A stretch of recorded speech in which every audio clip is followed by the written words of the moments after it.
السلام علیکم. آج کی اس ویڈیو میں ہم ایکسرسائز نمبر 40 کی ٹرانسلیشن دیکھیں گے، اور اگر اس میں کوئی بھی مسٹیک ہو تو کمنٹس میں مجھے بھی بتا دیں تاکہ میں بھی اس کو کریکٹ کر لوں. تو سٹارٹ کرتے ہیں ایکسرسائز نمبر 40.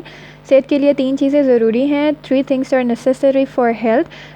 اچھا پانی، اچھی خوراک اور اچھی ہوا. Good water, good food and good year.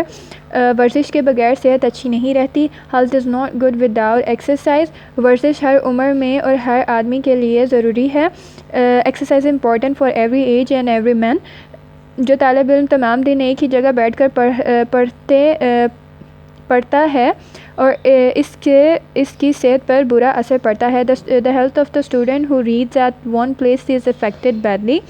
جو طالب علم پڑھتے ہیں اور کھیلتے بھی ہیں وہ زندگی میں کامیاب رہتے ہیں. Those students remain successful in life who study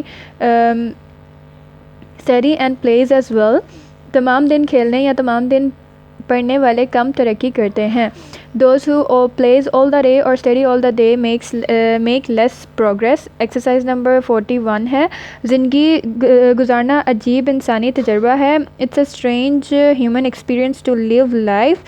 پیدائش سے موت تک ہمیں بہت سے واقعات پیش آتے ہیں. From birth till death we come across from many incidents. قریباً ہر روز ہم کوئی نئی بات سیکھتے ہیں. Almost every day we learn new something. ہم مشاہدات سے سیکھتے ہیں. We learn from observation. ہم کتابوں سے سیکھتے ہیں. We learn from books. ہم اپنے خیالات سے سیکھتے ہیں. We learn from imaginations. امتحانات پاس کر لینا اور بات ہے اور علم حاصل کرنا اور بات ہے. It's another thing to pass the exam and it's a different matter to gain knowledge.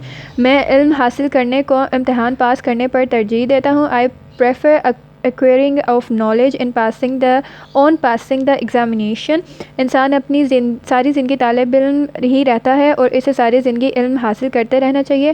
Human remains student in his whole life and he should continue to acquire knowledge. Next video میں ہم exercise number 42 and 43 کو دیکھیں گے. Till then اللہ حافظ.